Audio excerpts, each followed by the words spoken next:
All right, thank you everyone for joining us for today's webinar on the Body-Worn Camera Policy and Implementation Program. This is the grant application webinar. I'm going to go ahead and hand it off to John Markovic from BJA. So welcome everyone. Good morning or good afternoon as the case may be. I want to welcome you to today's webinar on the Bureau of Justice Assistance Body-Worn Camera Policy and Implementation Program. The first thing you'll note is the grant solicitation is about developing a body-worn camera program. This is a full program with a deliberate and careful policy development process. We know that it's a grant that allows you to purchase body-worn cameras and related equipment, but we want to make it clear from the outset that this is not merely an equipment purchase program, nor is it a program like some state programs that reimburse you for body-worn cameras you've already purchased. So today, my colleague, Gerardo Velazquez, and I will walk you through the core elements of the solicitation and give you some time to ask questions, which we'll answer. This is just an overview of the things we want to cover today.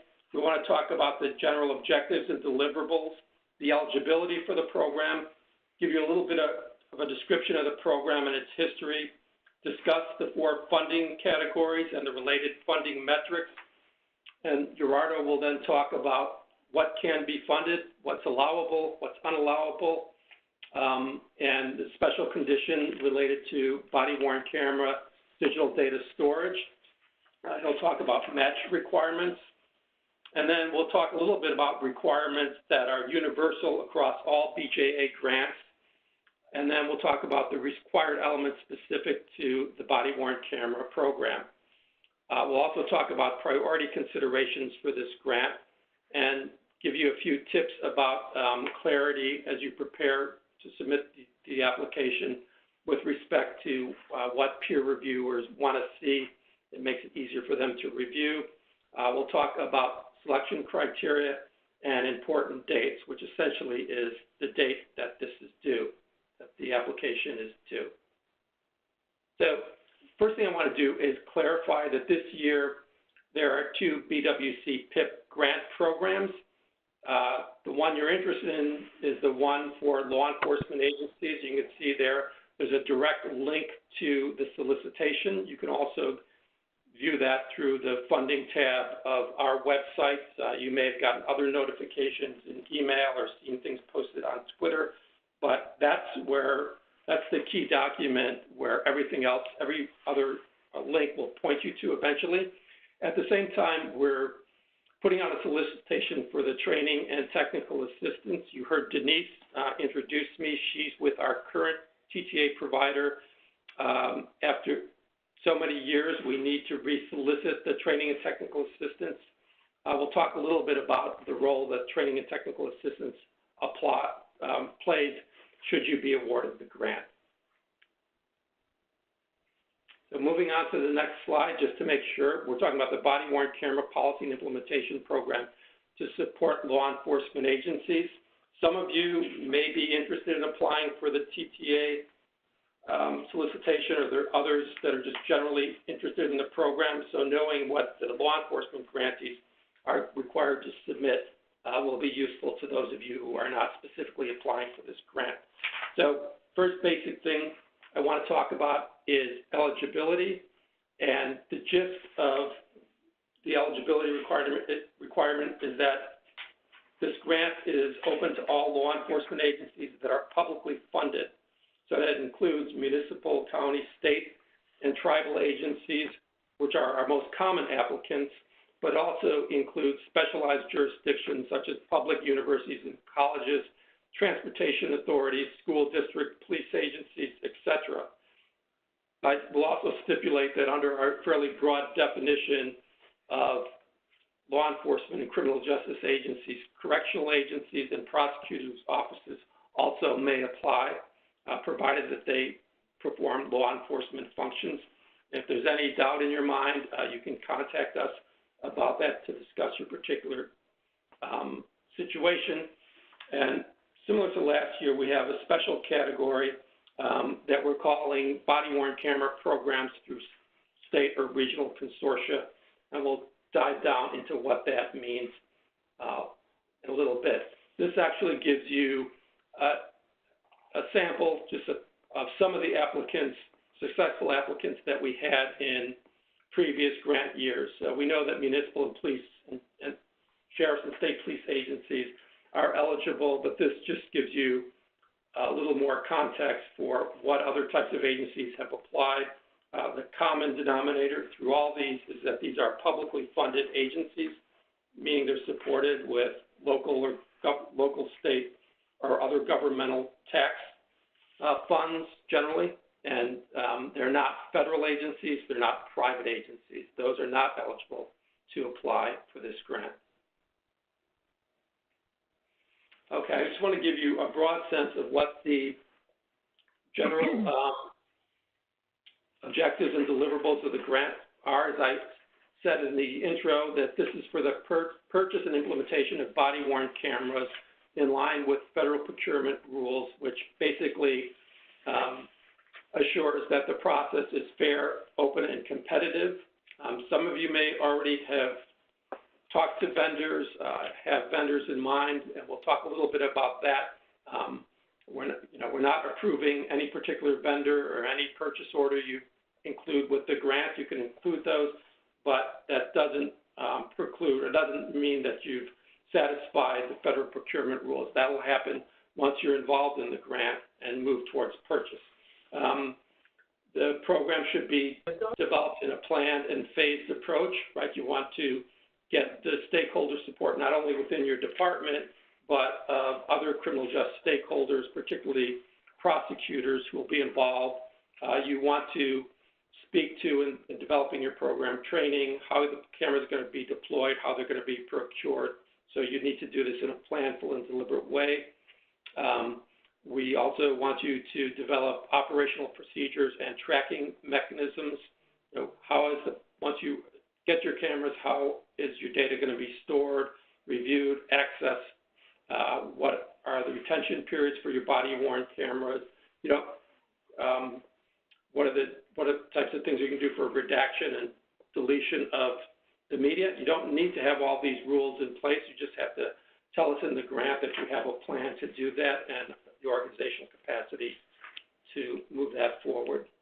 Deliverables. We also expect your grant application to demonstrate a commitment to incorporating the evidentiary value of body-worn cameras. You should establish training protocols for not just on how to use the cameras, but on how officers, supervisors, and administrators will use the cameras in context, in how officers' videos will be reviewed. It's not just about learning how to turn the cameras on and off, but how to use them in your agency, train the policy, train officers on how they can be compliant with the policy and so forth. So it's a kind of a full scope training. You should also address within the content that you're going to work to define how the body-worn camera footage will be accessed by agency personnel, by prosecutors with whom you'll be sharing the data, by other criminal justice stakeholders, and with the community. And last but not least, you'll also attend to the implementation of appropriate body-worn camera policies. Over the last 3 or 4 years, a growing number of state legislatures are weighing in on body-worn camera use, writing laws and regulations. So those, you should be prepared to, should you receive funding, to make sure that your policies are developed fully and are in compliance with those state laws or regulations.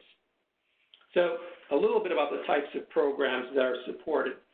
We essentially, since the beginning of this grant program, we've looked to meet agencies where they're at. We know that not all agencies will approach body-worn camera implementation in the same manner. So there are really 3 types of implementations we support. One is a pilot implementation where an agency might choose to deploy a limited number of cameras to test the body-worn cameras themselves and to see how they work in your department. That's a little bit more full-blown that some of you may be have gotten body-worn cameras from a vendor or two and may be testing them on a limited basis. They often give them to you for free. But if you want to step that up and do a pilot program, you can do that through this program. You can expand your existing program. So if you were funded for a pilot program or you already did a pilot program without funding, you can use these funds to expand that program. Or, as often the case, you can implement your more or less full-scale body-worn camera program. However you define that, it may be you're going to purchase the cameras and deploy them to all patrol officers, for instance, or all officers who have regular contact with the public, or even all uniformed officers. We've seen a lot of varieties over the years. So it's basically anything from a pilot to expansion to a full-blown program is supported through these grant funds. There are basically three types of applicants by far. Our applicants are individual agency applicants. Essentially, your agency, you on behalf of your agency, apply for your own body-worn camera funding. You assume full responsibility, obviously, for administering the grant and complying with grant reporting, etc. There are partnership applications where one agency takes the lead. They submit the application. They name other agencies, one or more other agencies as a subrecipient. The lead applicant or the primary applicant, same thing, will basically be responsible for grant administration and reporting, and they act as a pass-through for funding with sub-recipients. Each of the recipients will go through the policy approval process. It's expected that you'll develop your own policies related to your own programs. And another type of partnership is the consortia applicant, and that's where the term that the lawyers use or the administrative people use is that it's an agency acting on the instrument as an instrument or as an instrumentality of law enforcement agencies, representing two or more of them. So in the list that I showed you before of applicants in the past, there was the consortia in the St. Louis area that does information management and sharing for departments in that area. They came in with, I think it was about a dozen agencies under them who all got funding for body-worn cameras of that mechanism. Last year, we had the Pennsylvania Commission on Crime and Delinquency apply on behalf of at least three dozen agencies.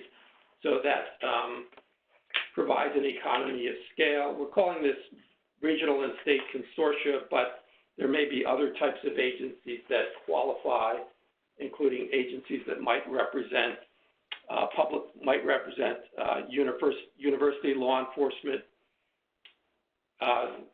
They're eligible to apply as long as all their subrecipients are publicly funded agencies, publicly funded departments. So in terms of the funding categories, we break these down across three categories based on agency size, and that's defined by the number of sworn officers you have. There are category caps for each of those, and the number of expected awards is a conservative estimate. So for small and mid-sized agencies, we define those as 250 officers or fewer. The cap for that category is $500,000, and we expect to fund at least 20 agencies. It depends on where they come in on their funding. The real thing that determines funding, which I'll talk about it in a second, is the body-worn camera metric. Next, we have large agencies, which we've defined as 251 to 1,000, and then very large agencies over 1,000 sworn. So you apply under the number of officers that pertain to your agency, not the number of cameras you're going to request for those first three categories. For the state or regional consortia, we're looking to support programs that are going to purchase a minimum of 100 body-worn cameras across all agencies, and the cap on that is $3 million.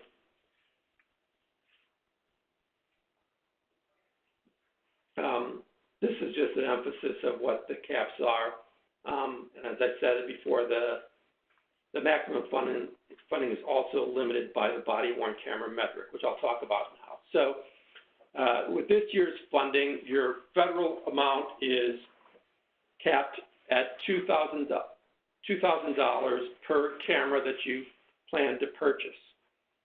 This is up from what it was in previous years. In previous years, it was $1,500. We increased that this year because of some of the changes in pricing of cameras and the way they deliver cameras. Now, it's a pretty simple, straightforward formula. So, for instance, if your agency were applying for 100 body-worn cameras under Category 1, your individual agency would be capped at $200,000, 100 body-worn cameras by $2,000. So it's important to emphasize that $2,000 is not necessarily the expected cost of body-worn cameras. In general, they don't cost that much. The latest figures I've seen that they're coming in from just the price of the cameras themselves without all the related equipment and other services are generally between $400 and $1,200. So this basically is the amount that relates to the total allowable federal funds that you can request based on that calculation. And remember, I'll touch on this a little bit later. This is a match grant. It's 50% match, dollar for dollar match. So basically, the amount that you request on the federal side needs to be matched on the local side, and Gerardo will talk a little bit more about that.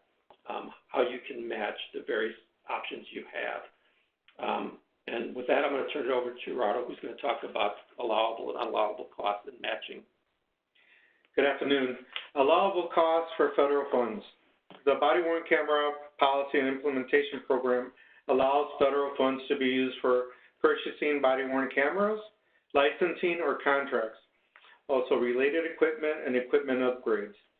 Training officers, support personnel, community outreach efforts, and research and evaluation. Next slide. Unallowable costs for federal funds. The BWC PIP does not allow federal funds to be used for any pre-award expense or already budgeted body-worn cameras, equipment, or contracts. Applicants can add but can't supplant body-worn cameras in existing local budgets. Body-worn camera data storage costs, except for purchases considered software as a service, SaaS. Software as a service, SaaS exception.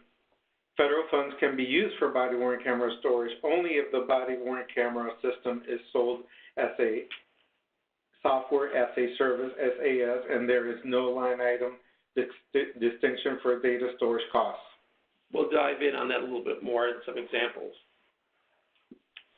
Matching requirements. The body-worn camera program requires a 50% match, $1 for every federal dollar requested. Match may be cash or in-kind. Cash match hard includes cash spent for project-related costs. In-kind match, soft, includes, but is not limited to the valuation of non-cash contributions. These may be in the form of services, supplies, or equipment. Match considerations. Awardees are accountable for fulfilling match obligations, just as they are for federal obligations. Be cautious when overmatching. Match expenses must be related to the body-worn camera program. Federal funds and matching funds need not reflect the full cost of your body-worn camera program. Matching funds may be used to pay for body-worn camera digital storage, but federal funds cannot, except when bundled as a SaaS. Can I add one thing? Yes. As it relates to match, to make when you're planning your application and you're thinking about your match options, all the things we just covered are important. You can also match with personnel.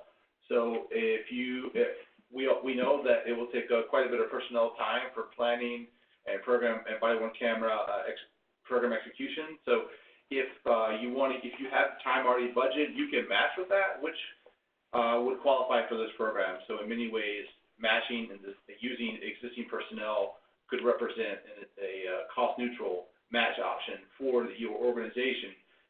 But it's incumbent upon the grantees, in this case, if you're selected, to document all personnel costs adequately through timesheets, approved by a supervisor, this type of thing. And we would expect to see you express your plans to do this in your budget that you submit as part of your application, and then we would review that documentation at a later time. That was Stephen Fender, our division chief in the program side. Thanks, John.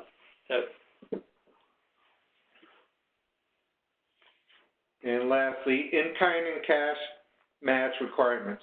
Federal funds may not cover more than 50% of the total submitted budget for the program. Applicants must identify the source of the 50% non-federal portion of the total project cost and how they will use match funds. If a successful applicant's proposed match exceeds the required match amount and OJP approves the budget, the total match amount incorporated in the approved budget becomes mandatory and subject to audit. Match is restricted to the same uses of funds as allowed for federal funds, except storage. Applicants may satisfy this match requirement with either cash contributions or in-kind contributions of goods or services that are directly related to the purpose for which the grant was awarded. So let me clarify something about match, because there's often some confusion. 50% match throws people. So if for all intents and purposes, let's say you apply for $1 million worth of grants and you're within the body-worn camera cap, then you have to match for at least $1 million, and the total amount of the grant, the federal funds, plus the funds that you're matching on, whether in kind or in cash, it'd be a $2 million is the total dollar amount involved in the grant. Pretty straightforward, but sometimes people get confused when we say 50% match. They think that means 50 cents to the dollar. It's actually dollar for dollar match in this particular grant. And that varies by our different grant programs. But so these, I think, examples will help illustrate some of what Gerardo referred to. So these are, I first will caution, these are very simplified budget examples. You'll be providing us with much more detail. But at a high level, let's say that in this agency, Agency A, they proposed to buy 100 cameras, and they expect that those cameras will cost $900 each, so that's $90,000. They also have an additional license fee that would not include storage, but other license fees that body-worn camera vendors sometimes package in their bundles. At $30,000, they're going to hire a program manager to run the body-worn camera program at 40% of his or her time, and they're going to devote some money to training. Maybe the vendor comes in, will train for $10,000, and they're allocating $20,000 in addition to that for spending. So on the federal side, they're requesting $200,000. That's good. It's consistent with a $2,000 per camera metric.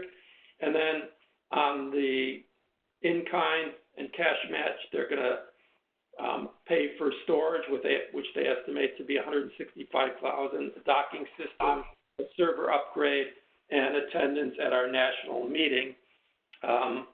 This looks good. They matched. They didn't overmatch. It's a highly simplified budget. You know, when you do your budget, you're going to provide more detail. So, for instance, when you talk about the program manager at 40%, that may include the person's salary plus their benefits. You'd probably spell out a little bit about what the body-worn camera entails, but this is just for illustrative purposes. It sort of illustrates compliance with the match and keeping within the metric. Now, we move on to the next slide, which is another simplified one. Here, the agency is going to purchase 54 cameras total. They're going to split that cost essentially between the 25 cameras on the federal side, 29 cameras on the matching side. They're going to also buy licenses for those cameras. So essentially, they're splitting the cost of the cameras and licensing down the middle, and they're adding in the required attendance at the national meeting on the federal side.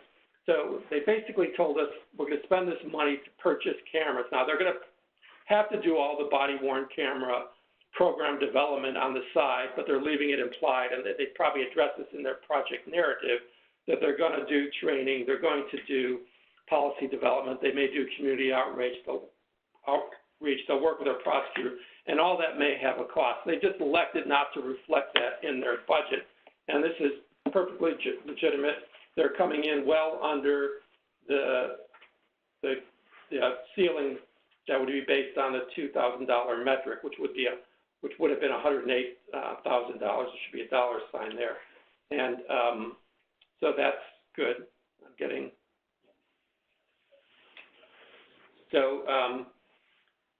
Like I said, the agency decided not to include some expenses. They'd be expending those. And here the overmatch is pretty much minimal. Gerardo mentioned be careful about overmatching. Sometimes grant agencies will, just on the matching side, include every cash and in-kind expense they can think of, and that's fine. But the thing to remember is if you do that, then you're committed, you're obligated to do all those things, and we'll hold you to it in grant monitoring. So there is sort of a risk involved in that because you're being held accountable for many other things. So we caution against overmatching. At least, consider that when you apply. Okay, I want to, again, stipulate something I've alluded to several times. Much of this grant is not just the body-worn camera purchase.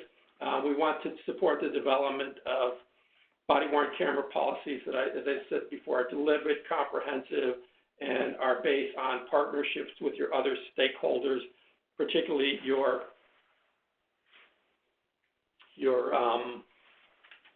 prosecutors, and then, should you be awarded, your funding is contingent on policy development.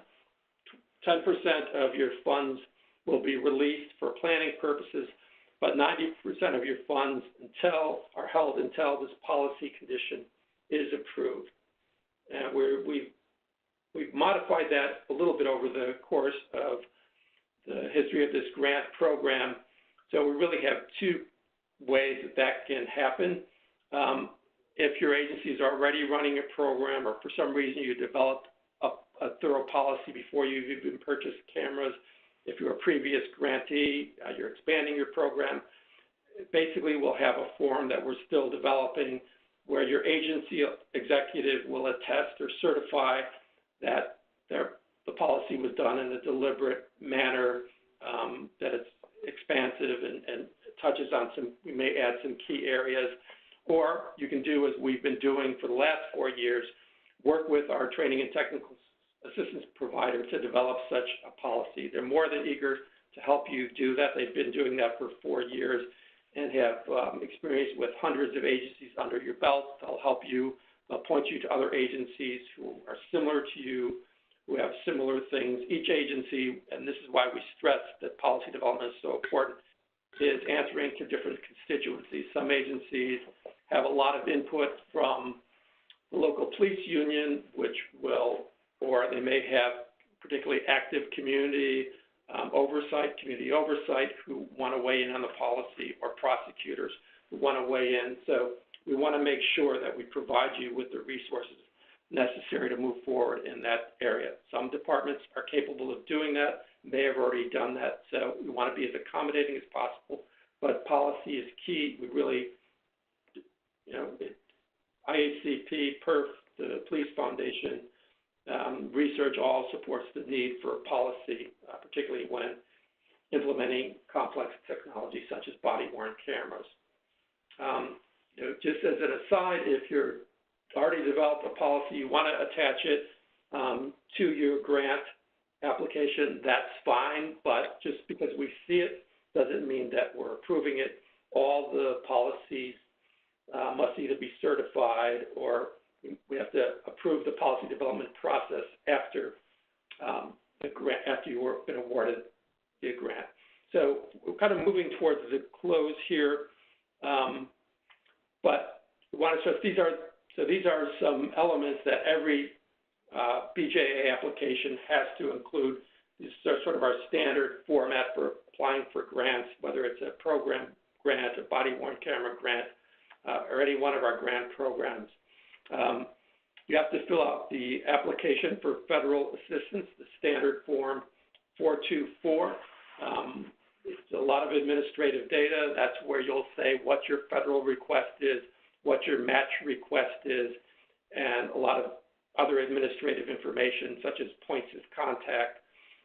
You should submit a separate project abstract that, in a page or so. The details are in the solicitation, but tells us in summary what your grant is about, what you hope to accomplish. The very critical piece is a program narrative. We allow you 15 pages double-spaced to basically talk about the program objectives, how you plan to go about implementing your program. We'll get into detail on what that looks like in just a moment. You should include a budget detail worksheet with a budget narrative. There's a standard budget that you'll have access to. You should use that. In previous years, we have required sort of a budget detail worksheet and a separate budget narrative. The new form allows you to add narrative in free text fields, but by all means, if you're used to doing it by adding a separate budget narrative, that's fine. Just include that as a attachment. You also need to complete the Financial Management and System for Internal Controls questionnaire. Again, that's applicable to all grants. And then a disclosure of lobbying activities. If you're doing lobbying activities, you need to disclose those, but oftentimes you're not. So the project narrative section, it's important that you try to keep with these format specifications. Sometimes people will provide us with single space, small type, and undifferentiated in terms of headings and so forth. That makes it harder for the peer reviewers to decipher what's going on. So try to follow this as much as you can. You should follow it. It's probably a better, clearer way of saying that. It should not exceed 15 pages double-spaced. Peer reviewers are allowed to ignore anything that goes over 15 pages, or if you get cute and do 1.5 spaces or single space to cram in more information, they may well ignore that. It should be a 12-point standard font, Times New Roman preferred, 1-inch margins all around. Use of sections and sort of organizing your paper according to the criteria, the assessment criteria that we'll touch on in a moment is advisable. Like I said, not just one long string of text. It should be broken up with section headings so it makes it easier for peer reviewers and then people at BJA ultimately who decide on whether or not you get funded to review and make sure you have all the critical components. Just the attachments do not count against page limits. Just keep that in mind. So if you're attaching policies, if you're attaching quotes, they don't count against the 15 pages. These categories, there should be a short description of the issue, a little bit about your department, the size of your jurisdiction, why you need body-worn cameras or why you're expanding your pilot or partial body-worn camera program, your project design and implementation. Some of these titles apply across all your grants, so that's basically how you're going to implement your body-worn camera program with the emphasis on program, sort of a complete and comprehensive program. Don't just tell us you're going to buy cameras and use them because you won't be very competitive in that case. You should talk about your capabilities and competencies as an agency, perhaps what personnel you're going to assign to this. So you may talk about how you've implemented other technology programs. For instance, your in-car dash camera program. It's ideal that you assign specific individuals to manage the body-worn camera program, either civilian or sworn. Depending on the size of your agency, that may be one or more persons. They may be full or part-time and so forth. You should spell that out. You should have plans for the continuation of the program after federal funds have been expended. So, you may just say you're going to use local tax revenue or asset forfeiture funds to continue the program after the grant is complete. It's a 3-year grant program. We touch on that at the end. And then you should include a plan for collecting the data required for the solicitation's performance measures. We'll talk about that momentarily. When you submit your budget, use the provided budget form. As I said before, provide a narrative for budget items, provide context. If you want, if it's easier than using those forms, provide a separate budget narrative if desired.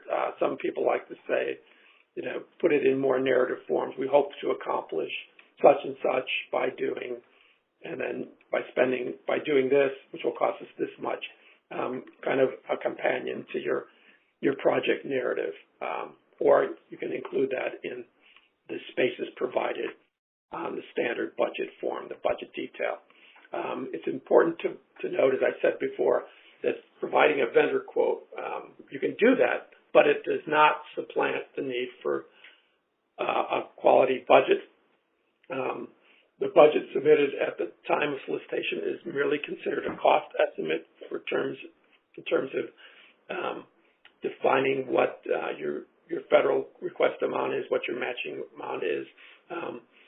That doesn't, if you provide a quote, that doesn't mean that that's approved at the time of procurement. It may be sufficient, but you need to go through those processes when you're about to expend the money after the policy scorecard has been approved or you've attested to the fact that you have a comprehensive and delivered policy. And let's say, if we award you, don't just assume that everything that was in your solicitation is approved, particularly the quote or the price that you got from one vendor. Okay, so over and above what every application should include, the project narrative, the budget with the budget narrative and so forth, every BWC application should include the applicant's disclosure of pending applications for body-worn camera programs. So some of you could be applying for body-worn cameras through your state burn JAG funds. You may be applying through state body-worn camera grant programs, or there may be other programs that you're applying for. All you need to do is include a statement to that effect. Should you be awarded, then we'll try to reconcile that so you're not being funded duplicatively. So you may, for instance, say that you want to take our award rather than your state's award, or vice versa. But basically every application should have that. It could be a simple affirmation that you have no pending applications, or a statement that you have such and such pending applications. We're also requiring a letter from your executive affirming that should you be awarded, that you'll regularly review body-worn cameras with an eye towards improving officer safety. It just means that you're going to use your body-worn cameras to inform best practices, not just in a lot of ways, but I think most critically to improve officer safety. Body-worn cameras have been shown to be effective in reducing use of force complaints and reducing confrontations between citizens and officers. I think they can be used to showcase instances where your officers did a particularly good job of de-escalating a potentially volatile situation. So we want you to to use the body-worn cameras as a feedback mechanism, and you just need a letter from your chief or your executive officer saying that you will do that. Nothing complicated there, but that's a requirement. And to reiterate the point, you can look at you can attach a policy, or you can even go online and look at a policy scorecard that we've used in the past, the form that we've used in the past, and complete that for yourself. That's fine, but it doesn't imply that we approve your policy just because we fund your award. Okay? There are other attachments to include as applicable, and these won't be applicable to many of you. You can include an indirect cost rate. This applies probably more so to the consortia agencies who will not be getting cameras themselves, but may include their standard indirect cost rate to cover business operating expenses that they do with other grants. We have had some individual agencies come in with this. It is permissible. It's not common, but it is permissible. If you're a tribal agency, you're required to have tribal authorizing resolution spelled out in the solicitation. If you're going to be doing any sort of research or evaluation, you need to include the form on research and evaluation, independence and integrity. Now, if you're just tracking things as you normally would, like use of force and complaints to see if the implementation of your body-worn camera has an impact on those, as long as it's part of your routine sort of data tracking, record-keeping process, that's not research or evaluation. You don't need that form. Going to the bottom, if you do have a research partner, some agencies apply because they want to do a fairly formal evaluation of their program. They sometimes use inside researchers, oftentimes with smaller departments or even large departments. They will contract with an outside researcher, so we should have a letter of participation if you're doing research. And then above that, if you're having sub-recipient agencies, either as a sort of a partnership, like let's just say a county sheriff may apply for themselves, and then 3 or 4 agencies within the county, or one agency may apply for themselves, and 2 smaller departments that are neighbors of theirs. In those cases, and in the consortia case, we expect to have letters of support or MOUs from all the sub-recipient agencies at the time of application. We don't want applications to say, we're going to fund 5 departments, 3 of which are to be named later. It's hard to assess hard to do a peer review on that and assess what the benefit would be to unknown agencies. So we don't allow for that to be determined in terms of sub-recipient agencies. So there are priority considerations, things that will, in effect, get you a little bit of extra credit competing against those agencies that don't include these. Economies of scale are always great. So partnerships, as I mentioned, but also if you mention you're sharing resources or sharing contracts, working with another department, let's say, that's already implemented body-worn cameras to figure out the protocol for sharing that data with your prosecutors, maybe using that to leverage some better deals on cameras, pooling with them, that would sort of indicate cost consciousness, and you're considering economies of scale. We want you to really go about this in a deliberate way. Definitely you want to develop policies and think about the impact of body-worn cameras throughout your organization, but you should also think about the technical considerations of the cameras. What do you need from the cameras?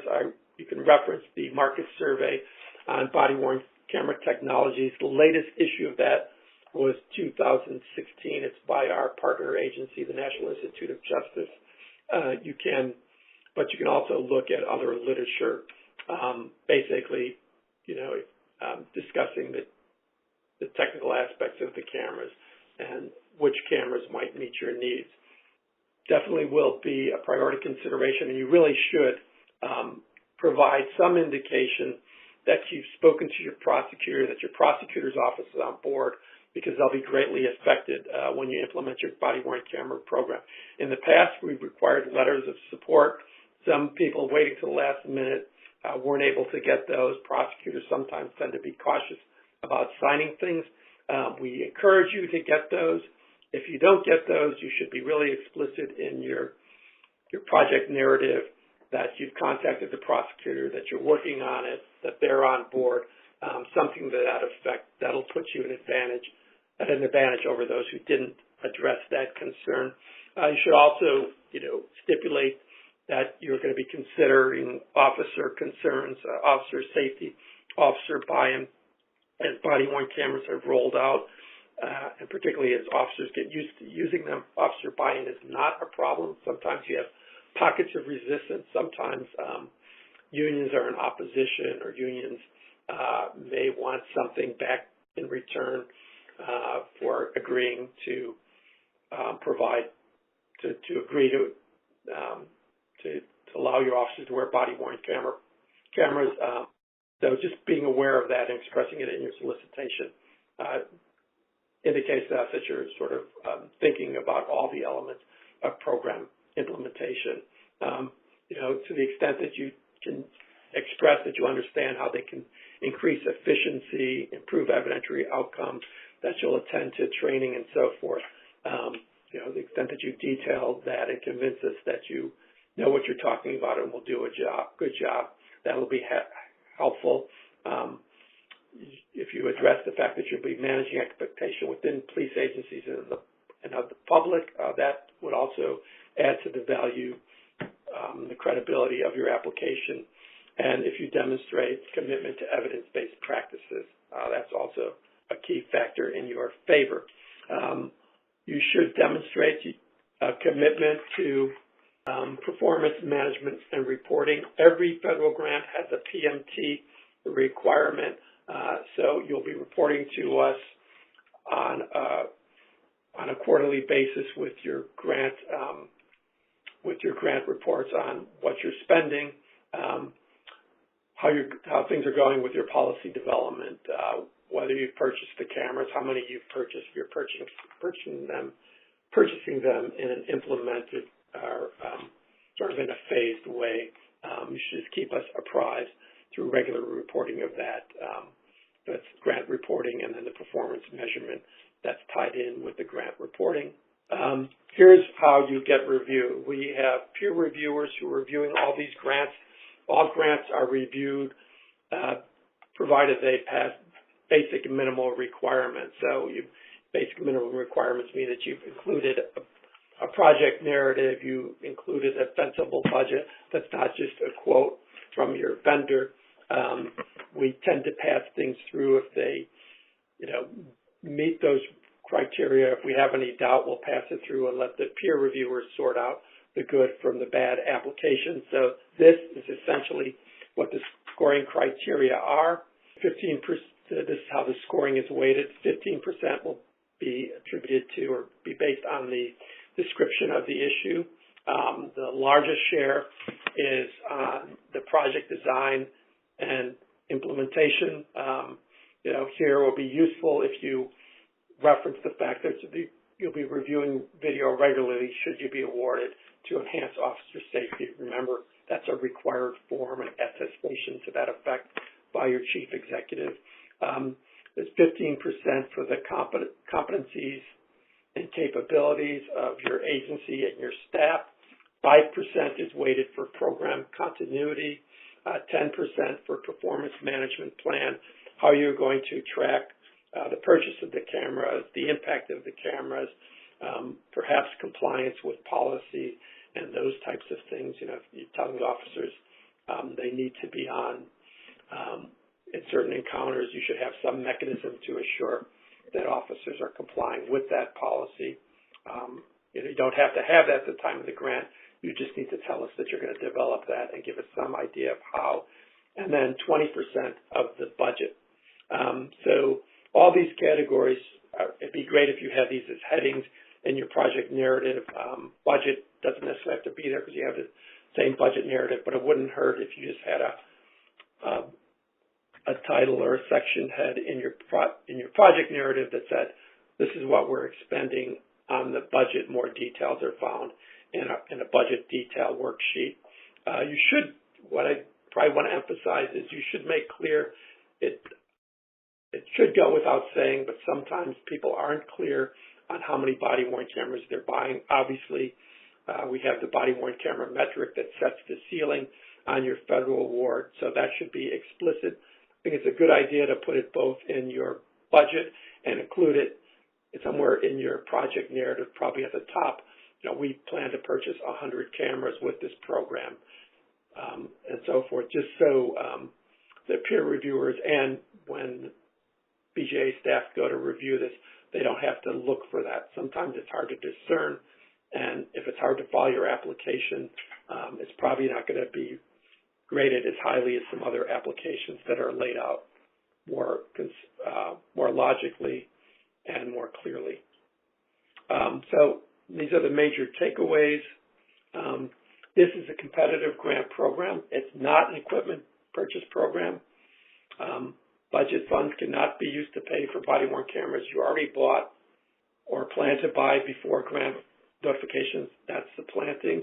90% of your funds are held until your policy development condition is cleared in one of those two ways, by working with our TTA provider or by basically an affirmation by your chief executive that you've done so. This is a 3-year grant program. It was last year. In previous years, it's been a 2-year grant program. We found that sometimes it takes a while to get these procurement contracts underway and the body-worn cameras to you. So we extended it to 3 years. By all means, you don't have to take all 3 years. You should budget for 3 years, but if you have your body-worn cameras purchased after 2 years, your program's up and running, we can move towards closure. That's what's happening with some 2018 grantees. You should provide for plan for travel to the grantee meeting in year 1. This is a requirement. Scale that according to your department size. If you're a smaller department, 1 person is sufficient, but if you're a larger department, you may want to send several. You may send your grant administrative person as well as the captain, sergeant, or lieutenant who may be deploying your program in the field, so to speak. General rule, the more you demonstrate an understanding of the full value of BWC implementation and address the priority considerations, the more competitive your grant application will be. So you should start now, if you haven't already started, by registering with grants.gov. You acquire a DUNS number, or you acquire or renew your registration with the System for Award Management, better known as SAM. That's what you should do prior to registering for grants.gov. I'm sorry. Get a DUNS number, register with SAM, and then get onto grants.gov. If you don't already have an account, you acquire a authorizing organizational representative, somebody who's going to submit the grant on your behalf, and acquire a confirmation from the EBIZ point of contact. And then when you're ready, you can get the ball rolling on those things, and then go to our website or go directly to this link and get the full solicitation, which provides all the details in infinite detail and a lot of the administrative boiler language we're required to use. Hopefully today we highlighted some of the key elements. We really underscored the key elements that are part of a successful grant. The applications are due June 5th at 11:59 p.m. Don't wait till 11:45 p.m. to try this all.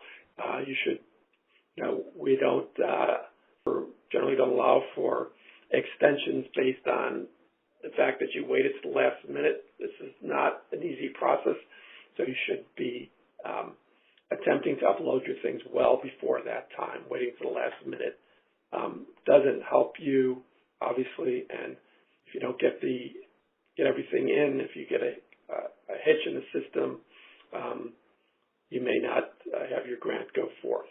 I know we have some questions and answers. So the first question I have is we currently have a BWC program and receive funds under a previous solicitation, and we'll use those funds to purchase all of the cameras needed. Can we apply under the solicitation for funds to pay personnel costs to manage the program? Unfortunately, although this is a comprehensive program, the metrics for funding are tied to the number of body-worn cameras you get.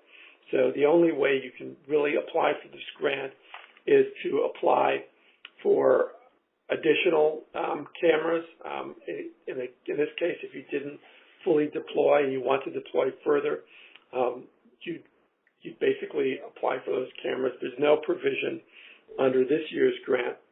We may consider this in future years for expanding programs, let's say, or improving programs, providing for training or other things if you don't buy cameras, unfortunately.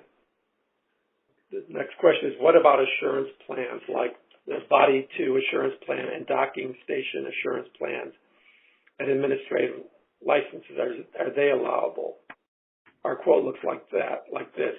Camera usage, license and storage fee, 147 times a little over $1,000. Would that be allowable? And then would that be allowable cost as a license cannot be separated out? As long as the license does not include storage, license fees are fine. We illustrated that in the simplified budget examples that were given. So, I mean, license fees are fine. This does remind me of some other questions I've got in the interim since we started since we had the first webinar that conked out on us.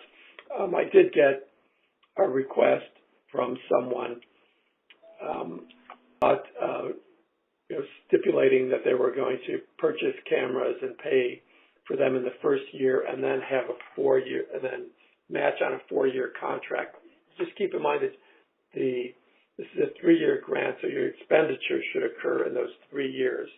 They shouldn't be for costs incurred and expended outside that 3-year period. I just mentioned that because it reminds me of the other question. In-car cameras are not eligible in and of themselves. This is a body-worn camera program. There are some situations where people have applied in the past or modified their grants to purchase body-worn cameras that work in tandem with in-car cameras, or I think there are some models there that can be taken off the body and inserted into an instrument that turns them into dashboard cameras. That's allowable, but this is a body-worn camera grant program based on the idea that in 2015 that we wanted to encourage the proliferation of body-worn cameras with sound policies. So if you're only buying in-car cameras, that's not for this program. Wouldn't fund that. You may want to check with your state burn JAG state authorities about whether your funds would allow for that. Next question. Have that in front of me. If you go to the PDF to the solicitation, it will be there. So I'll call that up in a moment. I'll go back to that slide. There's one email. So the other one is to meet policy requirements, must policies be developed via TTA, training and technical assistance, or can departments either do their own or utilize an outside vendor to assist? I mentioned the fact that you can attest to the fact that your policy has been, that meets the conditions. We haven't done those forms yet.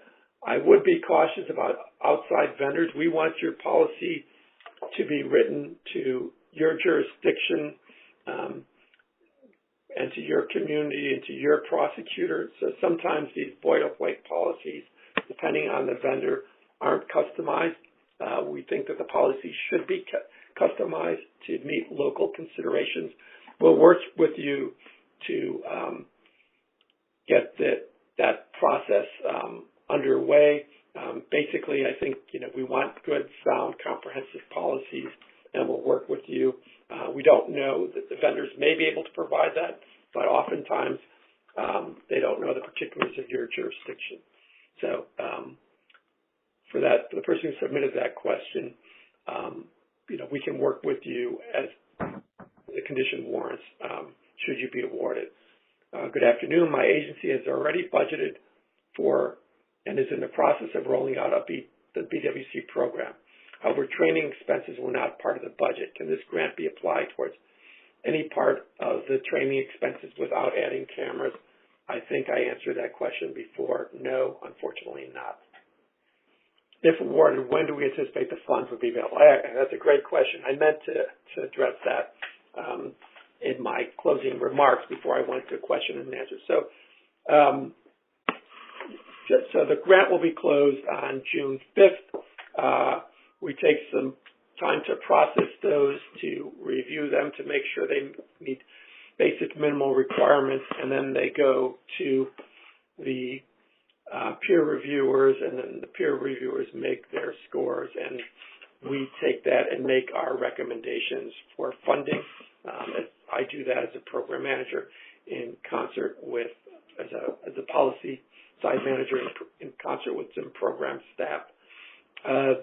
Generally, the announcements aren't made until the very end of the fiscal year, so September, and the awards start October 1st. So unfortunately, we don't have any control of that. Oftentimes, the Department of Justice likes to hold onto those and likes to make these announcements in public places, but we're obligated to announce them by the end of the fiscal year, so the last of September before the start of the fiscal year in October. So I know that puts some people at a disadvantage. They apply for the grant, they're eager to get cameras, and they don't know whether or not they should go ahead and purchase cameras or count on the fact that they're going to be funded, but we don't have much control over that. So there are 3 more questions. Let's address those. I think we're going a little over time, but I'll see if we can address these. And we have all your contact information.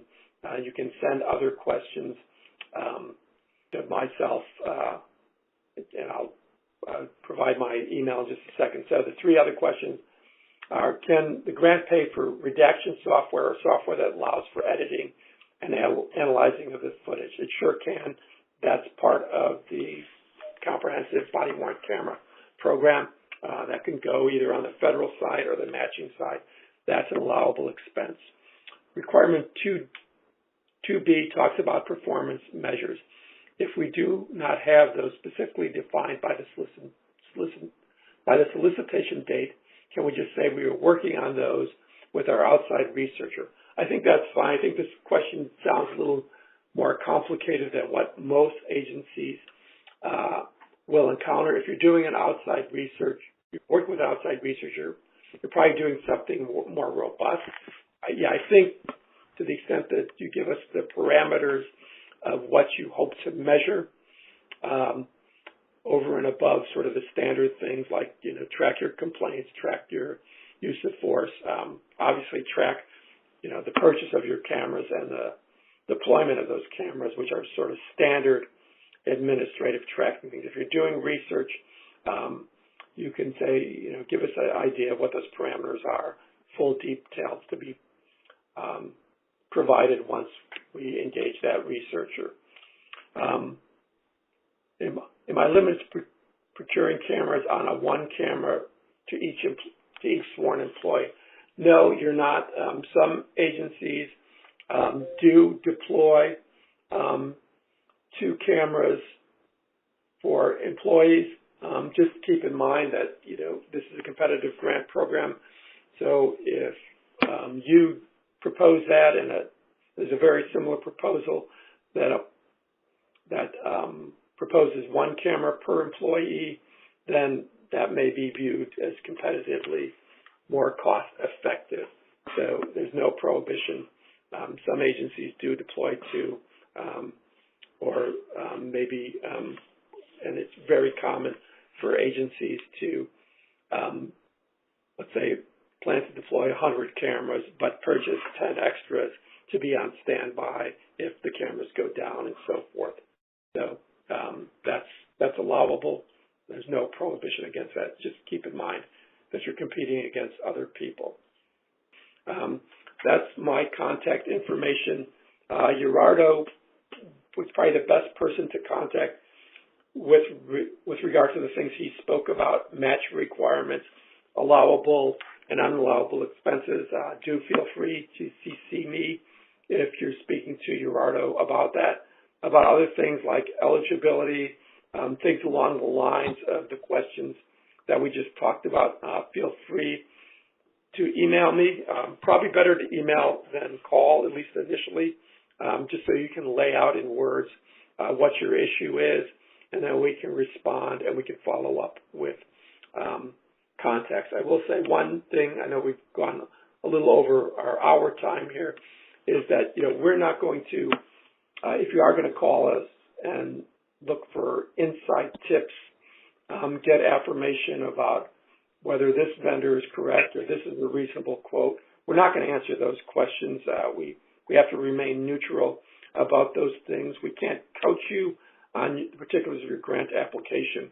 We can clarify and amplify things that are available in the grant solicitation that are open to everybody else, but we can't basically tell you whether or not you're going, we can probably tell you whether or not you're going down the right track or if you're going down the wrong track, but we're not going to give you feedback in how to improve your grant application. That would be unfair to other grantees. But we're here to help clarify, answer questions to, the grant process can be fairly daunting. Some of the things are inherently ambiguous. We try to clarify, streamline, and simplify. Our hands are tied sometimes by lawyers and federal bureaucracy, but we're here to help you and work with you, so please don't hesitate to reach out. And okay, thanks. Good luck with your application. Please proceed. We're looking to have a healthy number of applications and a competitive grant period, and hopefully you'll be hearing back from us in the fall about your successful grant applications. Thank you, everyone. And I'd like to thank Denise and Sam for putting together this webinar and scrambling after we had the technical glitch when we did this last week.